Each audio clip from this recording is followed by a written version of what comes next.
everyone, welcome to Venil Classes. Venil Classes is here to give you all the notes with proper explanation.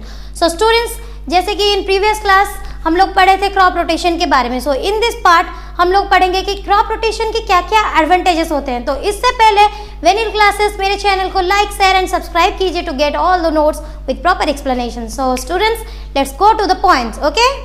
So देखिए, जैसे कि first point हमारा है increase soil fertility. जैसे कि in previous part आप लोगों को बताई थी लिग्यूमिनस और नॉन लिग्यूमिनस क्रॉप्स के वजह से कैसे हम सॉइल का फर्टिलिटी इंक्रीज होता है. तो इसलिए ही ये पॉइंट लिखा गया है, rotation of crops improves the fertility of the soil by replenishing it with nitrogen and brings the production of food grains. तो इसी तरह सॉइल का फर्टिलिटी होता है जैसे कि इन पार्ट 3 में आपको बताई थी. सो इसलिए ये पॉइंट यहाँ पे मैं लिखी हूँ. So come to the next point, increase the soil nutrients. तो ऑब्वियसली सॉइल का न्यूट्रिएंट्स भी ज़्यादातर इंक्रीज करता है सॉइल क्रॉप रोटेशन की वजह से. So coming to the next point, reduces soil erosion. Soil erosion carrying away the most important top layer by wind और वाटर. तो देखिए यहाँ पे जब एक पॉइंट बोला गया reduces the soil erosion, soil erosion को रिड्यूस करता है. तो ऑब्वियसली अगर सॉइल इरोजन को रिड्यूस करता है तो हमारे लिए अच्छा है और नेचर का बैलेंस भी रहेगा. क्योंकि जब हेवी रेनफॉल होता है वो क्या करता है कि टॉप लेयर को सॉइल के जो टॉप लेयर होता है उसे वॉश्ड अवे करके ले जाता है. But due to this crop rotation के वजह से ये क्या करता है, वो क्रॉप्स अपने रूट से सॉइल को फिक्स्ड करके पकड़ते हैं और जिसके कारण सॉइल का इरोजन बहुत कम होता है. तो इसलिए ये पॉइंट लिखा गया है reduces the soil erosion. Okay, so come to the next point, fourth one, improves the soil structure. Crop rotation improves the soil structure as well as soil texture. This allows for good condition for seed germination and proliferation. root proliferation होता है. तो इसमें guys क्या पता चला, obviously अगर soil का structure और टेक्सचर और पोरस रहेगा, अगर मेंटेन होके रहेगा तो सीड का जर्मिनेशन बहुत अच्छे से होगा, सीड बहुत अच्छे से ग्रो करेगा और क्रॉप्स भी बहुत अच्छे से ग्रो करेगा. सो इसलिए ये पॉइंट लिखा गया है. So come to the next point. Next point हमारा होता है रिड्यूसेस पॉल्यूशन. तो ये क्रॉप रोटेशन की वजह से पॉल्यूशन कैसे रिड्यूस होता है. तो देखिए स्टूडेंट्स, यहाँ पे एक पॉइंट याद रखिए, अगर हम लोग क्रॉप रोटेशन करते हैं, हम लोग मतलब ज़्यादातर अगर फर्टिलाइजर्स अगर ज़्यादा यूज़ होते हैं तो क्या होता है उस टाइम पे, due to excessive use of chemicals वो क्या करते हैं सॉइल को ख़राब कर देते हैं और प्लांट का ग्रोथ भी उतने अच्छे से नहीं हो सकता है. इसलिए केमिकल्स का फर्टिलाइजर्स का एक लिमिटेड यूज़ होता है. बट इन क्रॉप रोटेशन में क्या होता है, जैसे कि leguminous and non leguminous crops के बारे में बताई थी, तो वो क्या करते हैं नाइट्रोजन कंपाउंड्स को क्रिएट करते हैं और वो जाके सॉइल के फर्टिलिटी को इंक्रीज करता है. So it is very good. So इसलिए ये पॉइंट लिखा गया है रिड्यूसेस पॉल्यूशन. ऑब्वियसली अगर केमिकल्स कम होंगे तो पॉल्यूशन भी कम होगा. सो इसलिए ये पॉइंट लिखा गया है. तो गाइज आप तो ये पूरा क्लियर हो गए क्रॉप रोटेशन के एडवांटेजेस क्या क्या हैं. So now you should have to note down this. पूरे एक एक पॉइंट पूरा परफेक्टली लिखा गया है, आप इसे नोट डाउन कर लीजिए. Next we will go through the next one.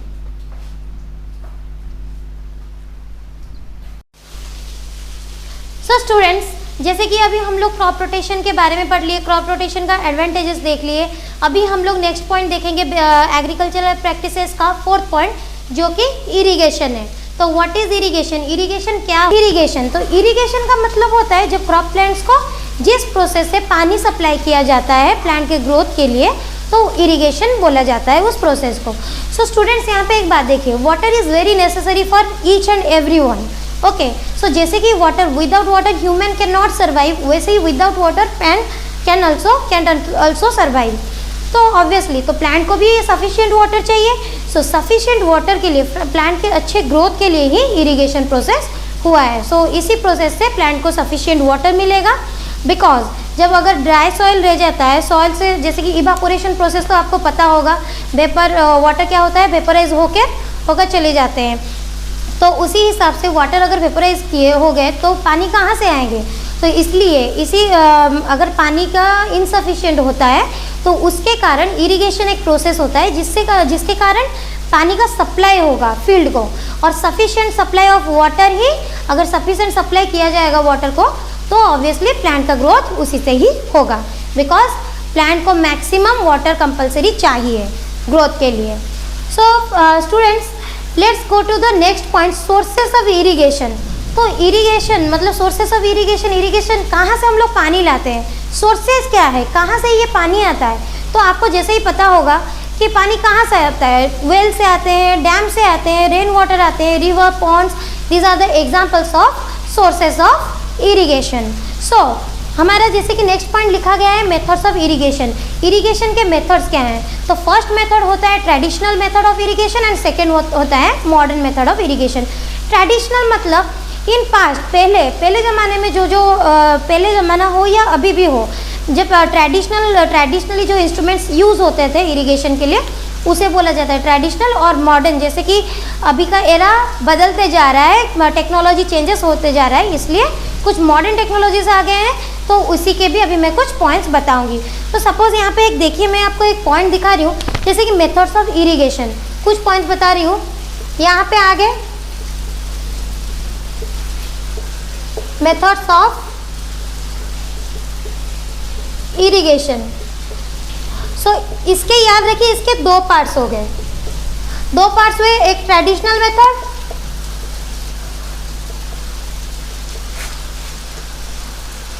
Traditional method of irrigation, और एक हो गया मॉडर्न मेथड ऑफ इरिगेशन। सो देखिए यहाँ पे एक ट्रेडिशनल मेथड ऑफ इरिगेशन आ गया और एक मॉडर्न मेथड ऑफ इरिगेशन आ गया। सो ट्रेडिशनल मेथड्स में कौन से आते हैं, हम लोग यहाँ पे कुछ एग्जांपल्स देखेंगे, जैसे कि चेन पंप हो या ढेकली हो या राहत हो। These are the examples of traditional methods of irrigation. जैसे कि यहाँ पे मैं लिख देती हूँ, राहत हो गया, फिर हमारा चेन पंप हो गया,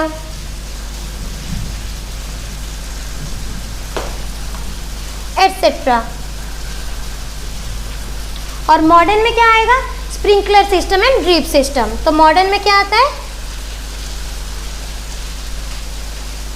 sprinkler system and drip system. So देखिए ये आ गया ट्रेडिशनल मेथड में, अभी राहत, चेन पंप और ढेकली ऐसे ही हम लोग कुछ पढ़ने वाले हैं इसके नेक्स्ट में। और मॉडर्न मेथड में हम लोग sprinkler system and drip system के बारे में पढ़ेंगे, तो इसे अभी नोट डाउन कर लीजिए, नेक्स्ट हम लोग देखेंगे। सो अभी देखिए जैसे कि हम लोग ट्रेडिशनल मेथड्स को, अभी हम लोग गए थे ट्रेडिशनल मेथड्स में क्या किया जाते हैं, जैसे कि हम लोग चेन पंप पढ़े या मोट, देन राहत, ये सब हम लोग देखें। तो अभी हम लोग देखेंगे मोट कैसे कहा जाता है और मोट का प्रोसेस क्या है। ओके, सो देखिए स्टूडेंट्स, ट्रेडिशनल मेथड्स अभी कुछ यहाँ पे पॉइंट वाइज लिख ली हूँ, देख लीजिए। ट्रेडिशनल मेथड्स ऑफ इरिगेशन, पहले देता है मोट, चेन पंप, ढेकली, राहत। राहत को लेवर सिस्टम भी बोला जाता है और मोट को पुली सिस्टम भी बोला जाता है। तो मोट का मतलब क्या है, मोट is a type of pulley system that involves pulling water with the help of a bucket on a big container from the well. मतलब वेल से एक बिग कंटेनर के हेल्प के जरिए से मोट से पानी निकाला जाता है। और ये इससे पानी निकाला जाता है और इस प्रोसेस से क्या होता है, the aid of pulley water is directly taken out from the well. मतलब वेल से डायरेक्टली, कुआं से डायरेक्टली पानी निकाला जाता है। और वो कैसे निकाला जाता है, by the help of animals, like bullocks हो या कैमल्स हो, ये सब एनिमल्स को यूज़ करके उनके हेल्प से पानी निकाला जाता है। तो मोट का तो मैं यहाँ पे अभी आपको बता दी। ओके स्टूडेंट्स, अभी देखिए ड्राइंग यहाँ पे जैसे कि मैं बनाई हूँ मोट सिस्टम। ड्राइंग तो उतना अच्छा नहीं है, लेकिन ड्राइंग से आप पूरा क्लियर कट हो जाओगे तो मोट सिस्टम का प्रोसेस क्या कैसे होता है। ओके, सो देखिए जैसे कि यहाँ पे वेल है, तो वेल का डायग्राम बनाया गया है, वेल और एक ये बिग कंटेनर है। तो ये क्या हो रहा है, ये जो मैन यहाँ पे है ये मैनुअली वर्क कर रहा है, यहाँ पे मैनुअली किया जा रहा है, अपने हैंड से ही मोट सिस्टम मतलब वेल से पानी निकाला जा रहा है by the help of the animal. काव के हेल्प के जरिए से हेल्प किया जा रहा है, मतलब कंटेनर से वेल से पानी निकाला जा रहा है। अभी देखिए ये रहा क्रॉप्स, ये अगर यहाँ से ये फार्मर ने पानी निकाला और बाय मैनुअली पानी क्रॉप्स में डाला। पानी अगर क्रॉप अगर इस साइड होगा, सपोज एनिमल को कंपेयर मत कीजिए, ये जस्ट एक एग्जाम्पल है। अगर क्रॉप यहाँ पे रखा जाएगा, वो पॉट से अपने कंटेनर से पानी डालेंगे तो इधर डालेंगे, और अगर इस साइड में अगर क्रॉप रखे होंगे तो ये साइड में एनिमल होगा तो इधर पानी दिया जाएगा। तो ये पानी इधर क्रॉप्स को जा रहा है और ये मैन्युअली किया जा रहा है। तो मोड्स में ये पूरा क्लियर हो गया। जैसे कि बोला गया है it is a type of system pulling water, कुएं से पानी निकाला जाता है, पानी निकालने के बाद उसे क्रॉप में दिया जाता है, क्रॉप में डाला जाता है। तो ऑब्वियसली वहाँ पे एक मैन का पावर यूज़ हुआ, मतलब मैन का एनर्जी यूज़ हुआ, मतलब इसे बोलते हैं मैन्युअली। तो मैन्युअली काम किया गया, तो इस सिस्टम को हम लोग मोड बोलेंगे। एंड मोड के बुलक्स, एनिमल्स लाइक बुलक के हेल्प के जरिए से ही मोड सिस्टम से पानी निकाला जाता है। Okay, by the help of the bullock and well.